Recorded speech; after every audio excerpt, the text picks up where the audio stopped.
Greetings, Kindred. I am Voivode Maquette, and welcome back to our World of Darkness, where today we're going to do episode 2 of the Thicker Than Water recap. Deacon Royce, La Sombra Elder, formerly known as Anti-Tribu, but now just another Camarilla La Sombra, makes his way through the halls of the manor headquarters of the Amici Noctis to meet with his contacts. Deacon Royce is a character who is brought back from a previous iteration of this game.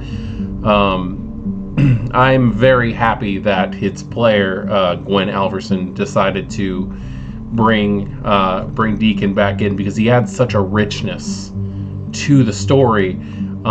Being an elder who has been Camarilla since its foundations, he's not the happiest with the idea of the Sabbat La Sombra who have come over. The title of La Sombra Anti-Tribu literally means nothing anymore.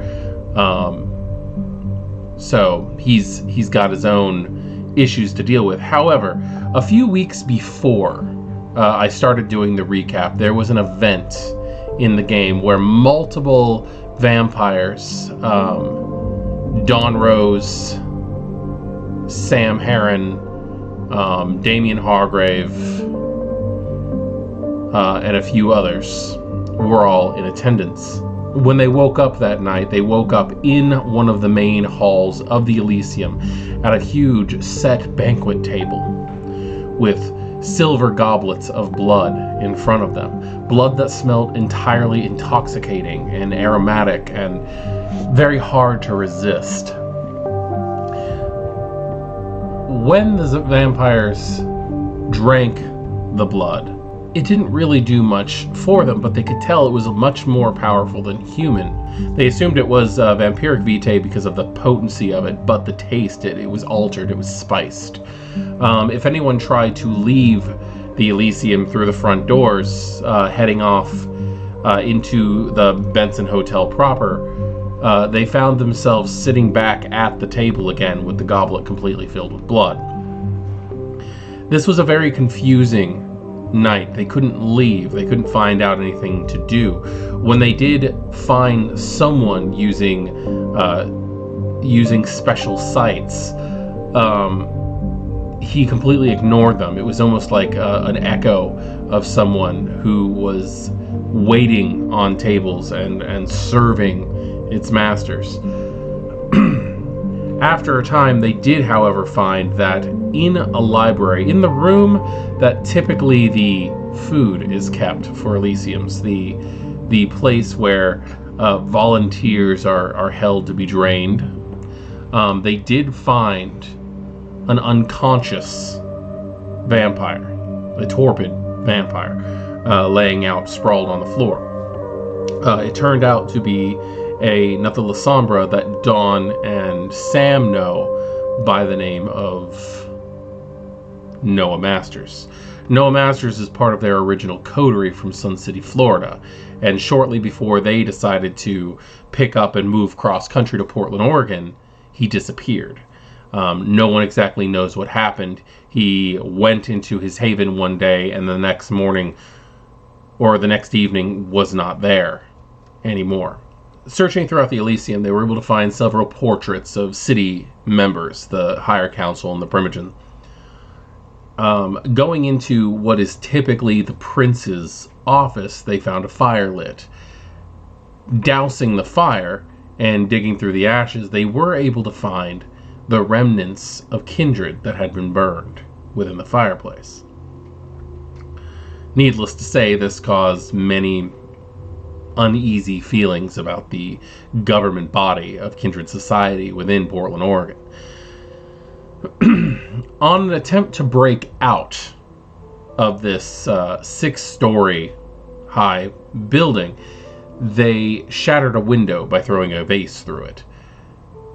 When they went to climb out to see if they could lower themselves from the outside and possibly make an escape, they found on the outer edge of one of the balconies on one of the edges of the building, they found a vase or a chalice, a small chalice shaped like coiling tentacles. They brought it in. The La Sombra in the room, both Damien Hargrave and his sire, Deacon Royce, who we are now following in the halls of the Amicia Noctis right now, could feel a familiarity with it. That there was a sense of understanding and home inside the feeling that this relic gave off. Dawn Rose, for some reason, decided that she was going to take point, grabbing the vessel and putting blood inside of it from her wrist. The other vampires saw fit, because what else was there to do? And just as they did, they seemed to materialize back into a regular Elysium night. Noah Masters was nowhere to be seen after this. He was just gone.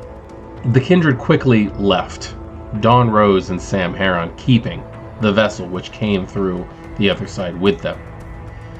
The other Kindred who were in the room when they appeared didn't seem to really notice anything strange going on, but they quickly left, and that was the end of that night's gameplay. After the event, Deacon Royce traveled to Spain, met with his contacts in the Amici Noctis, and explained to them the situation that was happening. The Shadowy Council told him in return that it sounds similar to events involving the cult of Shalim, an ancient abyssal mystic cult that worshipped a blood god of darkness and shadow, a god known as Shalim. They opened up their libraries to him and allowed him to study whatever he wished on the topic of abyssal mysticism and the cult of Shalim, and that is where that night ends. On the night of July 2nd, we had our next gaming session. This session's time was set on the day after the summer solstice. The original intent of this game session was to take place 3 nights after the ritual with the Hecata, bringing back Constancia from the dead. However, when I decided that I was going to ask them for like a 5-minute explanation on their in-weeks, that turned into the game session. We didn't even get to chapters 2 of the story of Styx and Bones. We ended up handling their in-weeks. Now, that was frustrating at first. However, when I realized the level of gameplay and the amount of fun everybody was having, it just kind of went naturally into what it was. Upon arriving home from his visits to the Amici Noctis in Spain, Deacon Royce, as he approaches the door to his haven, is interrupted by Anna Roma, the keeper of Elysium and child of the Toreador Primogen of Portland, Oregon. She has some news for him. His child was seen cavorting with anarchs at an auction, where they outbid everyone who was there. Leadership from the anarchs, council from the Camarilla, members of the cult of Mithras, and even the famed archaeologist, ministry member Hesha himself. Deacon Royce did not take this news easily, because not only did it put his child under the microscope from all these power brokers, but he was also hanging out with anarchs. He was doing something with them. The next night after the summer solstice, Dawn Rose decided that she was going to try to make a connection with her touchstone, who she seems to have been neglecting. Where some touchstones tend to be watched from afar, Dawn's touchstone, Brittany, is more of a hands-on relationship, you might say. She was her manager and her lover in life. And when Dawn moved to Portland, Oregon from Sun City, Florida, she dragged Brittany along with her. Brittany, however, is now working at a hookah bar that is owned by the ministry in the Pearl District of Portland, Oregon. So, as she went to go visit Brittany at her work, she was very surprised to find Sam Heron, her coterie mate, also visiting her touchstone at the exact same time. But where Dawn's visit was strictly for pleasure, Sam's visit was strictly for business. Sam had been spending the last few weeks trying to find a location, property that he himself could own, specifically farmland. Sam, being not only a tech whiz but a peddler of drugs, has decided that he's going to grow his own cannabis.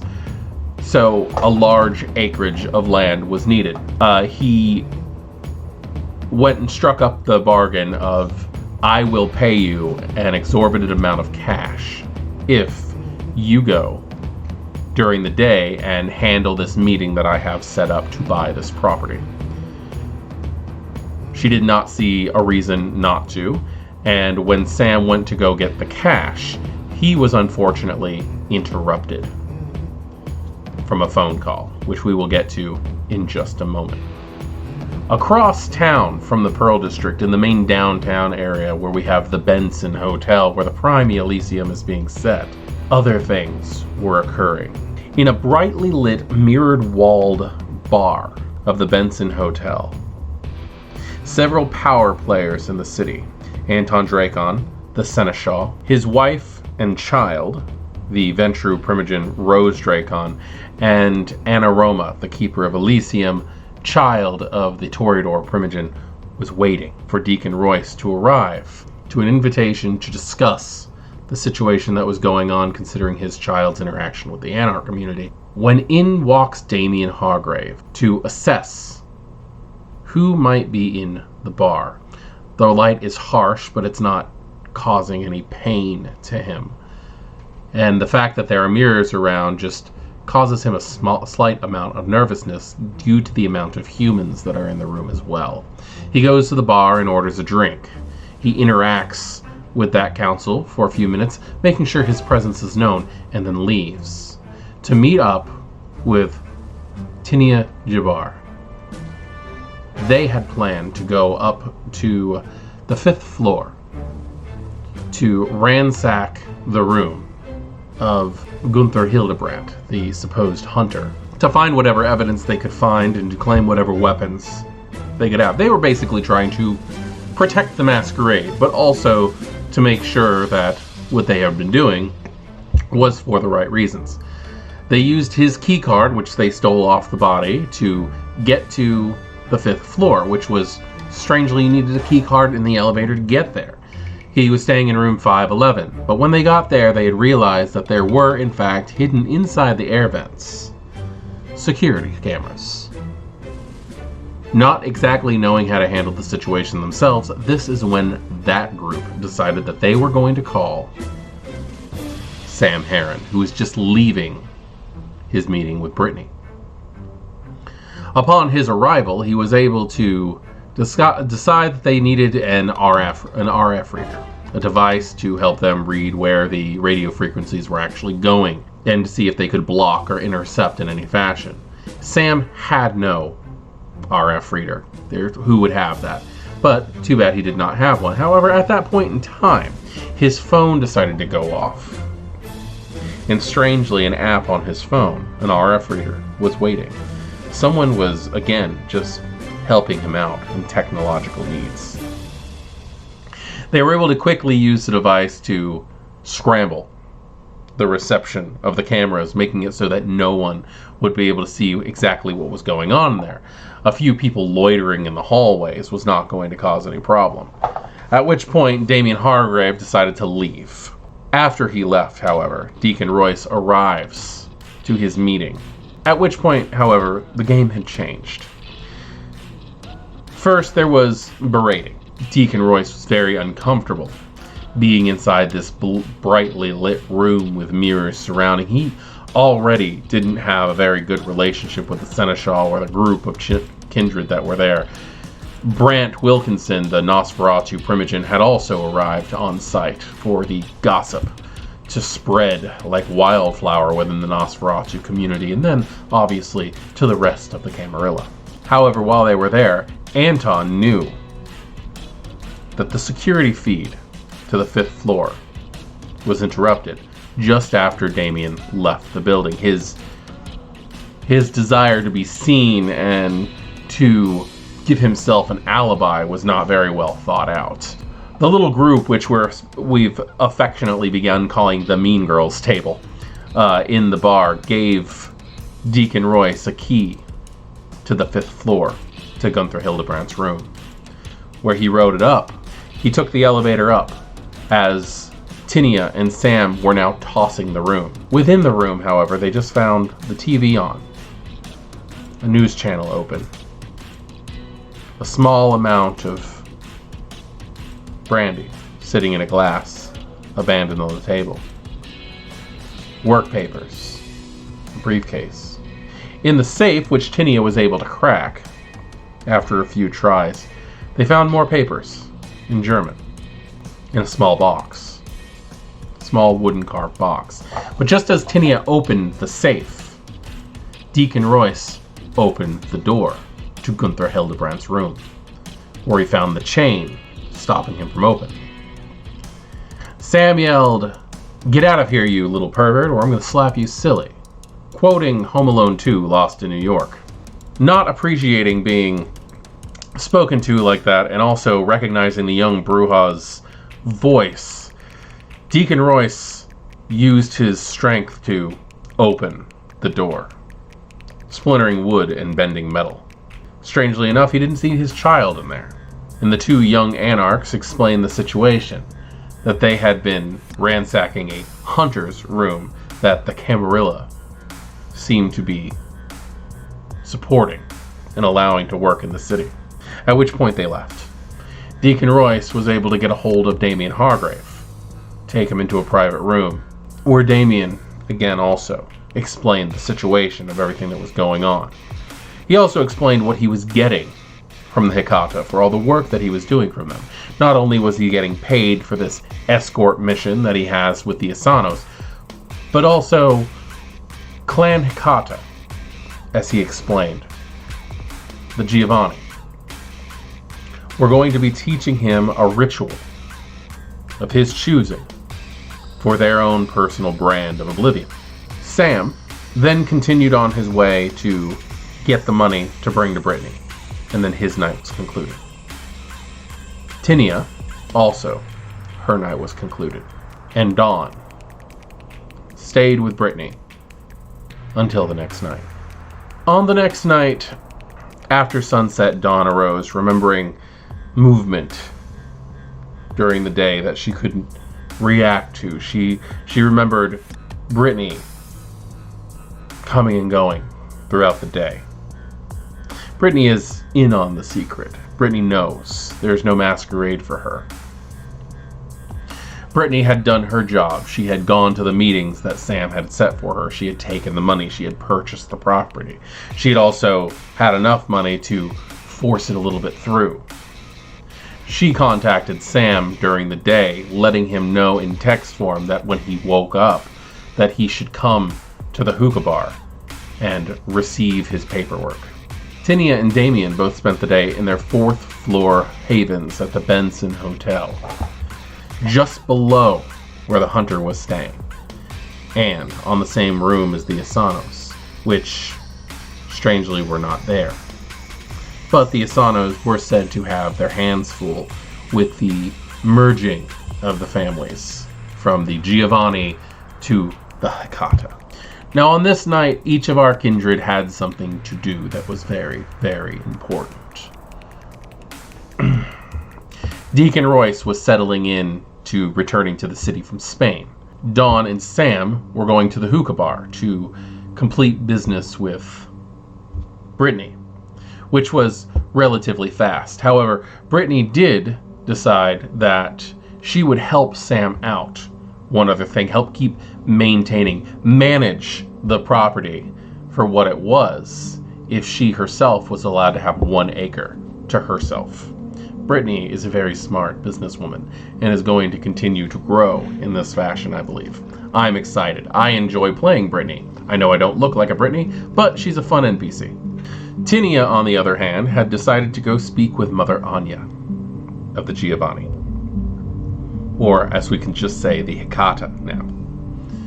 She decided to discuss the payment and the situation that was happening.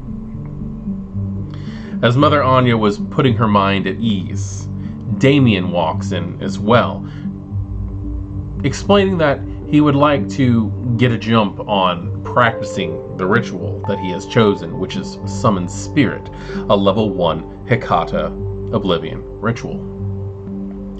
Mother Anya is realizing that now that they're starting to try to claim, she doesn't know exactly how this La Sombra, who does not practice the same arts, could possibly learn a ritual. So she decided to take him to a ritual master who may be able to help things.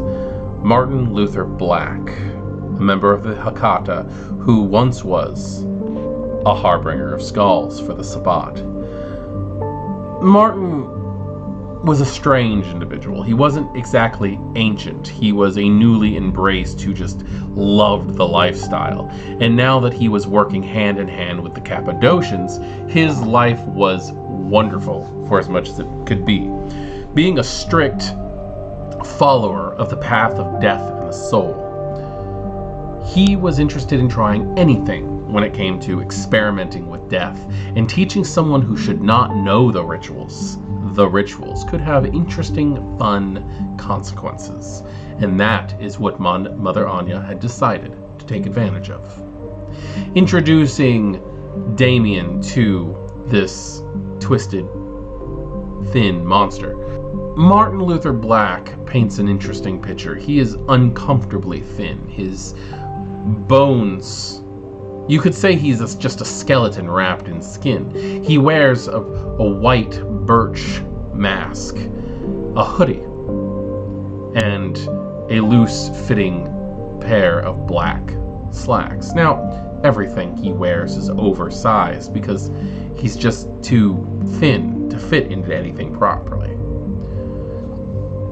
As Mother Anya introduces the two and explains that Martin would be a much better teacher for the situation than she would be, she leaves the room, leaving the young La Sombra and the young Harbinger to work together. As they're alone, Martin removes his mask, a sickening suction sound happening as he peels it off of his face. Martin explains how the summoning ritual works, how it's typically used for someone who knows how to identify a fetter, an item that binds a wraith to a specific place. Having a fetter is how the ritual can be done.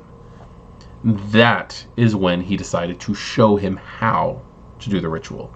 He took him over to a small work table, an altar, if you will. This altar was a small 3x3 perfectly squared table, sitting in the middle of a large circle on the floor. He explained that he enjoyed working in a circle. It made him feel more connected to the magic, the ritualistic practices of it, but it's not 100% necessary. The only thing that's necessary is really the items needed.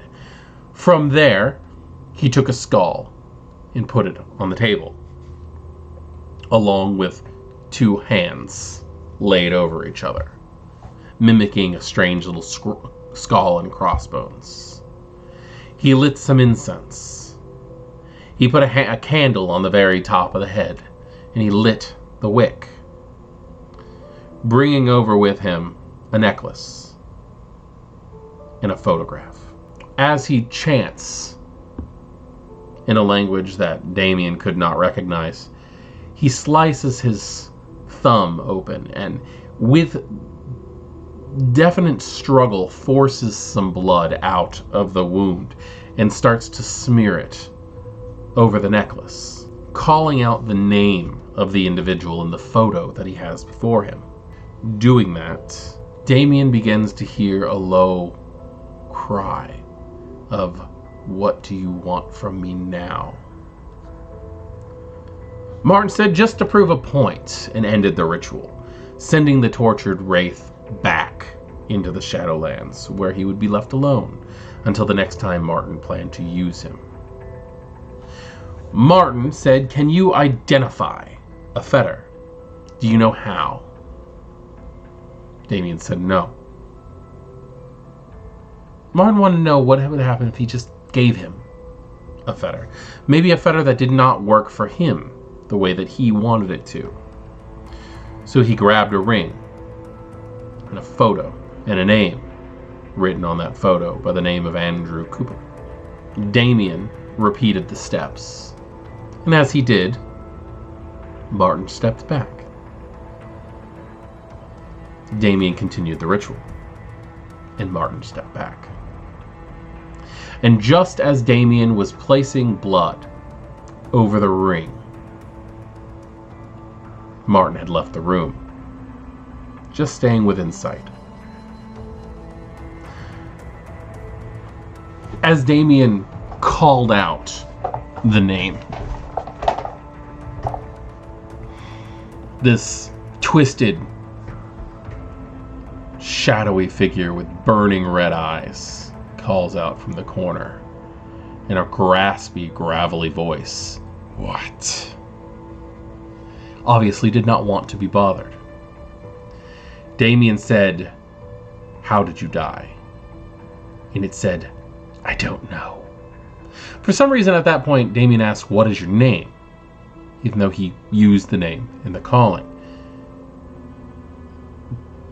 But the shadow creature said, "I don't know." Damien insisted. And the incorporeal red-eyed beast frenzied in the room, standing, shaking, flickering in and out of sight as things around the room just flew all over the place. Books flew off shelves, items flew off tables. Damien ended the ritual, and it collapsed as Martin entered the room, visibly cheerful. "Ah, I see. Well, you are going to have to go through extra hard times trying to find fetters. However, when you do, you seem to be able to contact the shadow. You, my friend, have access to specters. It makes sense with your brand of oblivion." Damien had a lot to take in. He wasn't able to contact ghosts. He wasn't able to contact wraiths like the Hakata did. This ritual for him contacted the homicidal specters of the underworld. While all this is happening, Dawn and Sam are helping to relocate from Sam's temporary haven, which was owned by Hesha, to his new property, purchased to him that day by Brittany. While they were doing that, Sam, however, is contacted by Tinia, who asks if he was able to find out anything about the papers. He was not. He was not able to find out anything about the papers due to the fact that he has been busy. He has been working. However, they did decide to go through the box that they had found, where they had found a couple of sets of cufflinks with the Leon Group's symbol on it, and a tie pin with a kanji. Bringing more strange feelings to this. Why would he have that? Was that a symbol that he was planning on going after the Asanos? How would he know the Asanos were there? More questions, no answers. After making some copies of some of the papers, Tinia takes the original, and her and Dawn decide to go speak to Colin Griffin. While searching for Colin Griffin, they were not able to find him at any of his normal haunts. However, after doing a little bit of digging, Tinia was able to find out that her sire, Colin Griffin, was actually at the hookah bar, having an in-depth conversation on neutral ground with Billy Smith, or the beautiful Billy Smith, as he is sometimes known, who is not only his other child, but also the primogen of the Bruja who did not leave the Camarilla. They don't get along well. Now, Going into a little bit of background, Billy Smith and Rose Dracon are very, very close. Not relationship close, but they were just embraced around the same time, and they created a bit of a friendship together. One of the big reasons why Billy didn't leave the Camarilla with the majority of the Brujah was because of his relationship with Rose Dracon, who was the primogen of the Ventrue at the time. Now, his sire was the sheriff in the city before 2012 when he left, and Billy Smith rose to become primogen in 2012 when they decided to leave. Billy Smith is actually a real person in real life, as is Rose Dracon, which is one of the reasons why I fit those two together as being such good friends. If you ever want to hear about Prohibition Rose, I suggest reading up on Prohibition Rose. She's such an amazing person in history. She was a woman who is best known for, during Prohibition, when they came to do raids, the cops came into her house and found her standing in the middle of the sitting room with men surrounding her reading the Bible. She was having a Bible reading. The police checked the entire house. They looked everywhere trying to find any kind of alcohol that might be hidden. And as soon as they left, she hiked up her skirt. They had placed all of their bottles of booze underneath her long dress. So, amazing person. She's a very interesting historical figure. However, Billy Smith, or the mysterious Billy Smith, or the beautiful Billy Smith, or the untouchable Billy Smith, whichever you want to look at him as, was William Amos Smith, was an underground fighter in Portland, Oregon in like the 1920s. I know vampires don't typically embrace celebrities, but I like to take at least one or two historical figures and throw them into the game, because if you look into their history, you can find reasons why certain storylines will go certain ways. Now, with the case of Billy Smith, he had ambition.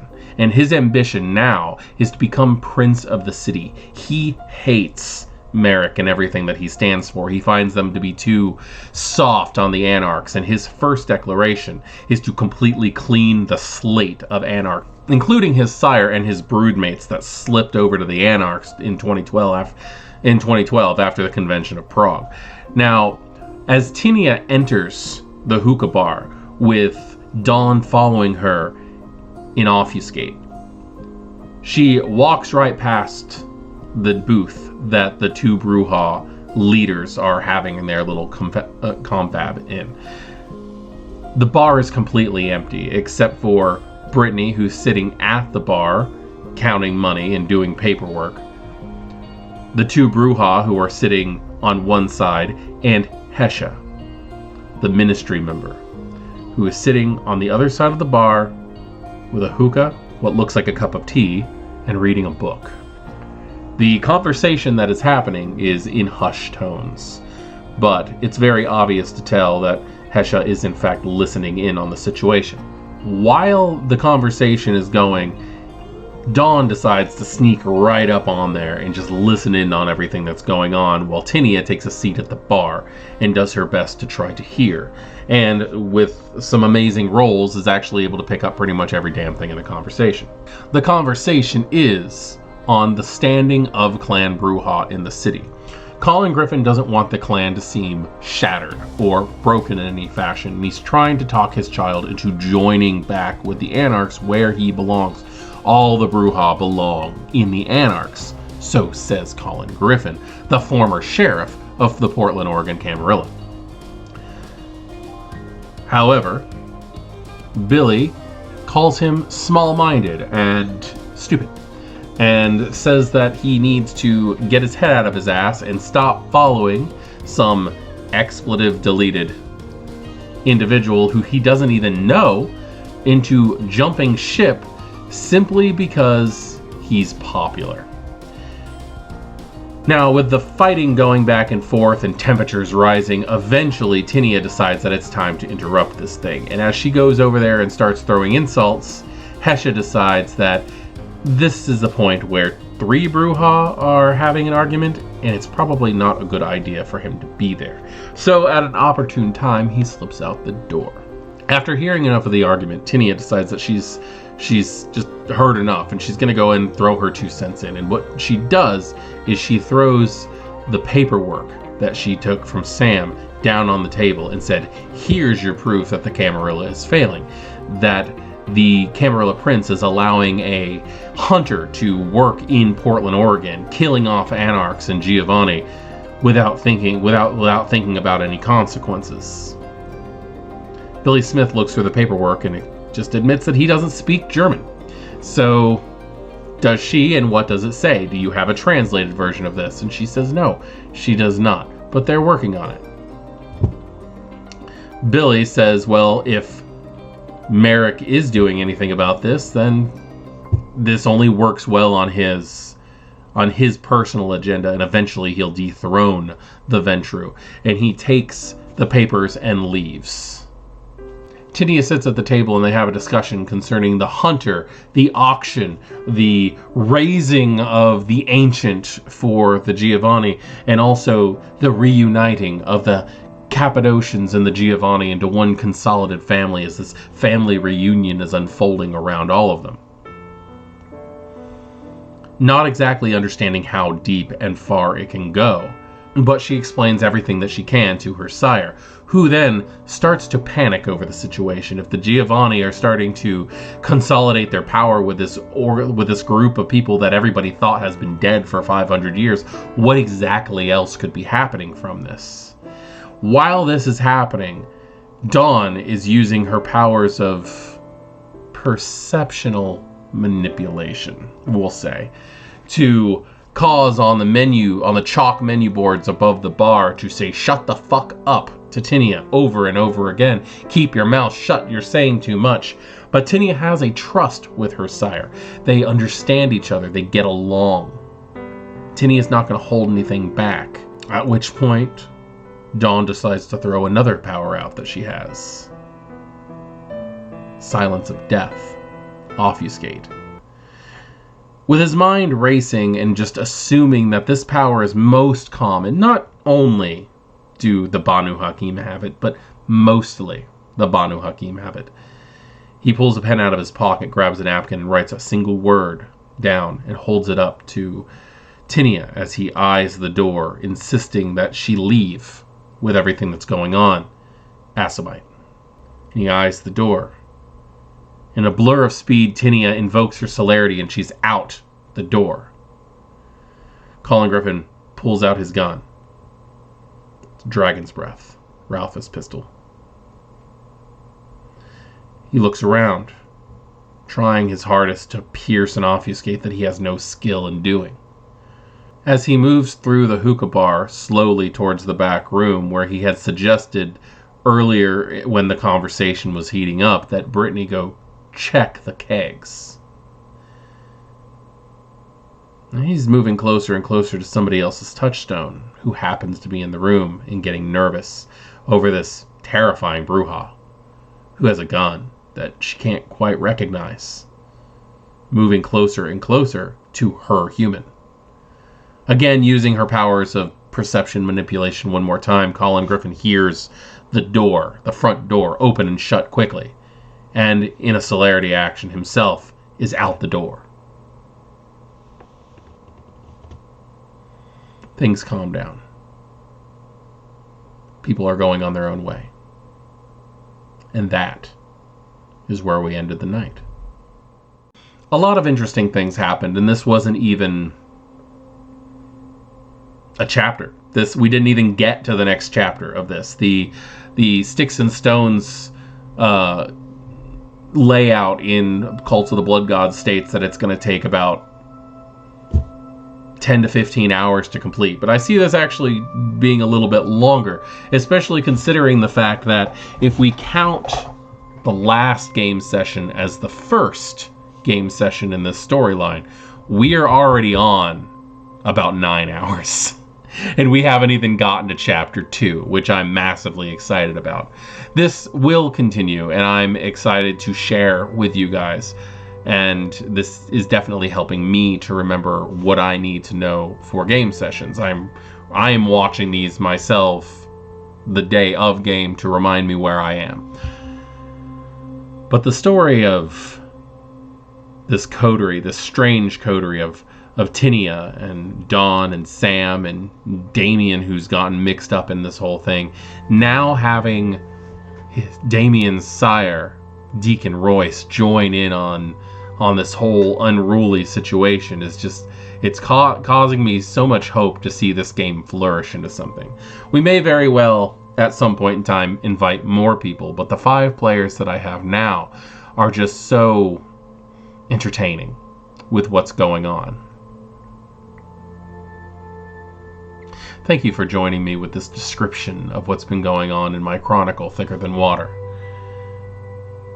We are going to continue running the Cult of the Blood Gods story, Styx Bones, through its completion, and we might, over time, if we enjoy what it says, even run the Trials of Blood and Ash, or Bone and Ash, or Bone and Blood, or whatever the hell the sequel to Cult of the Blood God is going to be called, because running a supplement sometimes is very fun. And where I've never run a supplement before, I've actually tried. Funny enough, the supplement that I wanted to run originally in the old days was the Giovanni Chronicles, The Last Supper.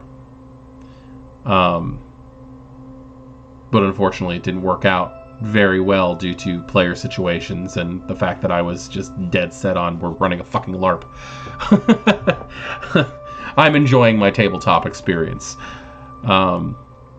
But there will be more story to come. I am Voivode Maquette. This has been Our World of Darkness, and you have just listened to episode 2 of the Thicker Than Water recap.